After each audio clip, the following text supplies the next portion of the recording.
আমরা পেয়ে গেছি ফলতার তৃণমূল প্রার্থী জাহাঙ্গীর খানকে। তিনি শ্রীরামপুরের খানপাড়ার বাড়ি থেকে হাঁটতে হাঁটতে তার দলীয় প্রধান দলীয় কার্যালয়ে তিনি পৌঁছাবেন। সেই কার্যালয় কিন্তু ভাঙচুর চালানো হয়েছিল। সেই কার্যালয়টা খুলে তিনি আজ থেকে বসবেন এবং ফলতাতে প্রচার শুরু করে দেবেন। আমি কথা বলে নেওয়ার চেষ্টা করব। জাহাঙ্গীরদা, আপনাকে কেন গা ঢাকা দিতে হয়েছিল?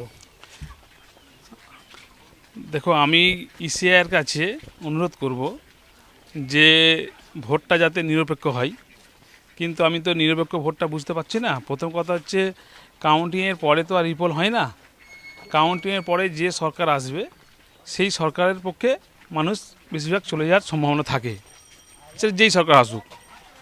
তা সেটা তো কাউন্টিংয়ের পরে রিপোল করলো ফলতাই, এবং ভারতবর্ষের ইতিহাসে যেটা ছিল না সেটাও আমরা দেখতে পেলাম যে গোটা বিধানসভায় রিপোল করলো। ঠিক আছে, রিপোল করেছে, সেটাতে আমাদের কোনো আপত্তি নেই। ইসিআই যেটা ভালো বুঝেছেন করেছেন, সেই ইসিআইয়ের কথা তো আমাদের মান্যতা দিতে হবে। কিন্তু আমি চাইব ভোটটা নিরপেক্ষভাবে হোক, কিন্তু এখন দেখছি পক্ষপাতিত হচ্ছে। আজকের ফলতা বিধানসভায় প্রত্যেকটা বুথ সভাপতিকে, তৃণমূলের বুথ সভাপতিকে এলাকা ছাড়া করে দিয়েছে, প্রত্যেকের ঘরদোর ভাঙচুর করে দিয়েছে, অঞ্চলে যারা নেতৃত্ব আছে তাদেরকেও এলাকা ছাড়া করে দিয়েছে, এবং প্রশাসন প্রত্যেকটা তৃণমূলের নেতা নেত্রী কর্মীদেরকে অ্যারেস্ট করছে, মিথ্যা কেসে জড়ানোর চেষ্টা করছে এবং অ্যারেস্টও করছে। সেই কারণের জন্য কি আপনাকে এক সপ্তাহ ঘরবন্দি থাকতে হয়েছিল? আপনারা জানেন যে 4 তারিখ পর্যন্ত তৃণমূলের কোনো নেতার নামে কোনো কেস ছিল না। আপনারা দেখবেন 4 তারিখের পরে 5 তারিখ থেকে তৃণমূলের প্রত্যেকটা নেতা কর্মীকে একটা পরে একটা মিথ্যা কেসে ফাঁসানো হচ্ছে। আমার নামে 2017 সালের সেই মিথ্যা কেস 4 তারিখের পরে 5 তারিখে 5ই মে মিথ্যা কেসে জড়ানো হয়েছে, এবং প্রত্যেকটা তৃণমূলের নেতা কর্মীদেরকে মিথ্যা কেসে ফাঁসানো হচ্ছে। এবং প্রত্যেক দিন প্রশাসন কী করছে, আমাদের নেতাদের বাড়ি থেকে 100-150 সিআরপিএফ এবং পুলিশ নিয়ে গিয়ে ঘেরাও করছে এবং প্রত্যেকে অ্যারেস্ট করার চিন্তা করছে। এটা কি নিরপেক্ষ ভোট হচ্ছে না পক্ষপাতিত ভোট হচ্ছে? প্রচার চালাবেন কিভাবে তাহলে? আমরা আজ থেকে পার্টি অফিসটা ওপেন করার চেষ্টা করছি, করে আমরা এলাকায় মানুষ হয়ে যাব। আমরা চাইব ফলতার গণদেবতা যে রায় দেবে সেই রায় আমরা মাথা পেতে নেব। আপনার কর্মী সমর্থকরা বাড়ি ছেড়ে এই মুহূর্তে পলাতক। এখন বুথে এজেন্ট বসানোর কি সেরকম কর্মী সমর্থক রয়েছে, নাকি তাদেরকে ফেরানো হচ্ছে? আপনারা জানেন অলরেডি গতকাল কলকাতা হাইকোর্ট অর্ডার দিয়েছে, যারা বাড়ির বাইরে আছে তারা যেন এলাকায় আসে এবং বাড়িতে আসে। সেই অর্ডারটা কলকাতা হাইকোর্ট অর্ডার দিয়েছে। তাই আমরা সবাইকে বার্তা দিচ্ছি তারা যেন বাড়িতে আসে, এবং আমরা নিরপেক্ষ ভোট করব, এবং ফলতার মানুষ গণদেবতা যে রায় দেবে সেই রায় অনুযায়ী আমরা মাথা পেতে নেব। কারণ গণতন্ত্রে মানুষ শেষ কথা, মানুষ যে রায় দেবে সেই রায় মেনে নেব। 4 তারিখের পর পালাবদলের পর ফলতার মানুষ প্রতিবাদ করছে এবং তারা বিক্ষোভ দেখাচ্ছে। মহিলারা বিশেষ করে বলছে তারা 2011-এর পর থেকে ভোট দিতে পারতো না, আপনার বাহিনী নাকি তাদেরকে আটকে দিত, এই অভিযোগ তোলা হচ্ছে। দেখো, এখন অনেক মানুষ তারা বিজেপির কর্মী হিসাবে আছে বা বিজেপির নেতা হিসাবে তারা মিথ্যা কথা বানিয়ে অনেক কিছু বলার চেষ্টা করছে। কিন্তু আমি জাহাঙ্গীর খান কথা দিচ্ছি, ফলতার কোনো মানুষের সঙ্গে আমি মিসবিহেভ করিনি, খারাপ ব্যবহার করিনি। হয়তো আমার কোনো সহকর্মী হতে পারে কি আমার লোকাল কোনো নেতৃত্ব, তারা হয়তো কোনো ভুল ত্রুটি করতে পারে। ফলতার একটা মানুষ বলতে পারবে না যে জাহাঙ্গীর খান কারোর সঙ্গে ডাইরেক্ট কোনো বাজে ব্যবহার করেছে। আমি ফলতার ভূমিপুত্র, আমি ফলতার সাধারণ মানুষকে 24 ঘন্টার মধ্যে 20 ঘন্টা সার্ভিস দিয়েছি, 365 দিনের মধ্যে 365 দিন সার্ভিস দিয়েছি, মানুষের সুখ দুঃখের পাশে থেকে সঙ্গে কাজ করেছি, ফলতার প্রচুর উন্নয়ন করেছি। আমি চাইব ফলতার মানুষের পাশে থাকতে, এবং আগামী দিনে যাতে ফলতাটাকে আরও বেশিভাবে উন্নয়ন করতে পারি এবং ফলতার সাধারণ মানুষকে যাতে সার্ভিস দিতে পারি, সেই আশা রেখে ফলতার গণদেবতার কাছে আমি এই আশা ভরসা রাখবো। 29শে এপ্রিলের ভোটের আগে অজয় পাল শর্মা তিনি আপনার বাড়ির সামনে এসে হুঁশিয়ারি দিয়েছিলেন, তার পাল্টা হিসাবে আপনি বলেছিলেন যে পুষ্পা ঝুঁকেগা নেই, কিন্তু সেই পুষ্পা কেন ঘরবন্দি ছিল এতদিন? আজকের আপনারা দেখেন যে 29শে এপ্রিলে অজয় পাল শর্মা তো ছিলেন, উনি তো এখানে অনেক তাণ্ডব চালিয়েছেন। তাণ্ডব চালানোর পরেও কিন্তু আমি ভোটটা করেছিলাম, সেটা আপনারা জানেন। কিন্তু আজকের ইসিআই রিপোল করে গোটা বিধানসভায় রিপোল করে দিল, দিয়ে আবার ভোট করালো। তাহলে আমি যদি ভয় পেতাম তাহলে তো আমি তো 29 এপ্রিলে ভোট করাতে পারতাম না। 29 এপ্রিলে মানুষ আমাকে ভোট দিয়েছে, তাহলে সেই 29 এপ্রিলে যে ভোটটা হয়েছে সেই ব্যালট বক্সটা খোলা হোক, কাউন্টিং হোক।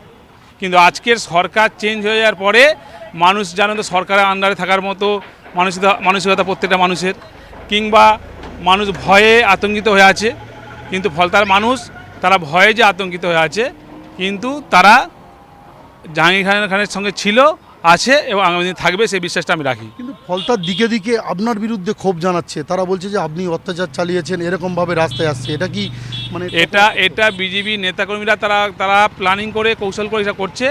যে বলছে সে ডাইরেক্ট আমার কাছে আসুক, আমার সামনে চোখের চোখে বলুক যে আমি তার সঙ্গে দুর্ব্যবহার করেছি কিনা। গত 11 তারিখ বিজেপি নেতা বিধান বাড়ুই আপনার বিরুদ্ধে অগাধ সম্পত্তি তোলাবাজির অভিযোগ, লিখিত অভিযোগ ফলতা থানায় জানিয়েছেন, আপনি কি গ্রেপ্তার হচ্ছেন?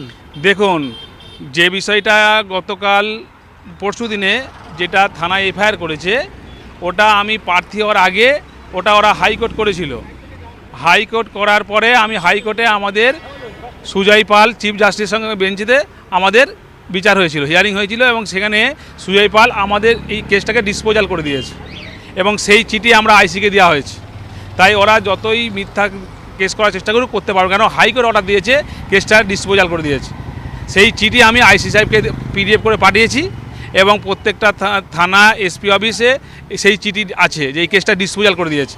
তাই এটা আমাকে ভয় দেখানোর চেষ্টা করছে, চমকানোর চেষ্টা করছে, কিন্তু হাইকোর্ট যে রায় দেওয়ার সেই রায় দিয়েছেন সম্মানীয় সুজয় পাল স্যার বা চিফ জাস্টিস, সেই রায়টা দিয়েছে। গণনা শেষ হওয়ার পর আপনাকে এলাকায় দেখা যায়নি, মানুষ বলছিল আপনি অন্যত্র গা ঢাকা দিয়েছেন, এবং গত শুক্রবার নির্বাচন কমিশন পুলিশের মাধ্যমে আপনাকে বাড়িতে ফিরিয়েছে, ফলতার বাড়িতে, এবং বাড়ি থেকে আজকে শুক্রবার 1 সপ্তাহ কেন লাগলো বাড়ি থেকে বেরোতে? এইসব বাজে কথা, পুলিশ আমাকে বাড়িতে ফেরায়নি, আমি এলাকায় ছিলাম, কিন্তু যেভাবে প্রশাসন পুলিশের অত্যাচার নির্যাতন করছে, বা আমার যারা সহকর্মীরা আছে বা আমার যারা নেতা কর্মীরা আছে তাদের উপর যে অত্যাচার করছে, আমি একটা নেতা হিসাবে আমার প্রথম কাজ হচ্ছে আমার সহকর্মী, সহযোদ্ধা, সতীর্থ এবং আমাদের কর্মীদেরকে সেফ দেওয়া।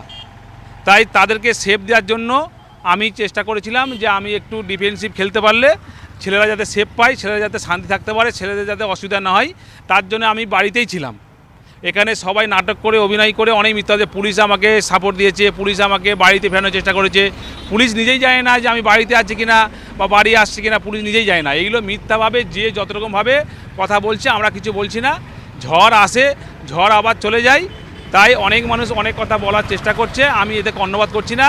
আমি ফলতার গণদেবতার প্রতি বিশ্বাস ভরসা রাখি, ফলতার গণদেবতা যে রায় দেবে সেই রায় আমি মাথা বেঁধে নেব।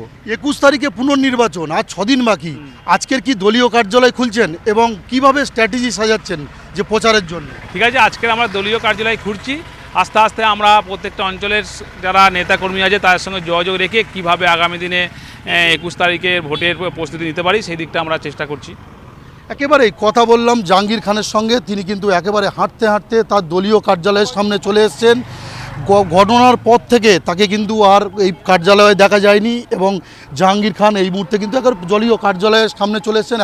দেখা যাচ্ছে একেবারে সরাসরি ছবি, তিনি কিন্তু তার যে ভাঙচুর হয়ে যাওয়া, লুটপাট হয়ে যাওয়া দলীয় কার্যালয়, সেটা কিন্তু পরিষ্কার পরিচ্ছন্ন করে একেবারে দলীয় কার্যালয়ের ভেতরে ঢুকছেন, এবং তিনি কিন্তু দলীয় কার্যালয়ে ঢোকার সঙ্গে সঙ্গে কর্মীদের সঙ্গে কথা বলছেন, এবং কর্মীরা কিন্তু আগে থেকেই কিন্তু এখানে উপস্থিত হয়েছিলেন। তবে আগে যেমন ভিড় থাকতো সেই ভিড় কিন্তু হয়তো নেই, এবং তার যারা নিরাপত্তা রক্ষীরা ছিল সেই নিরাপত্তা রক্ষী সম্ভবত তুলে নেওয়া হয়েছে জেলা পুলিশের পক্ষ থেকে। তিনি একেবারে গণনার পর, তারপর থেকে তাকে যখন দেখা যায়নি, তারপর থেকে কিন্তু একের পর এক প্রশ্ন উঠেছিল জাহাঙ্গীর খান কোথায়। কিন্তু জাহাঙ্গীর খান আজ এই বেলা 10টা নাগাদ বাড়ি থেকে বেরিয়ে তিনি তার দলীয় কার্যালয়ে এসেছেন এবং তার অফিস রুম, সেই অফিস রুম ঘুরে দেখছেন।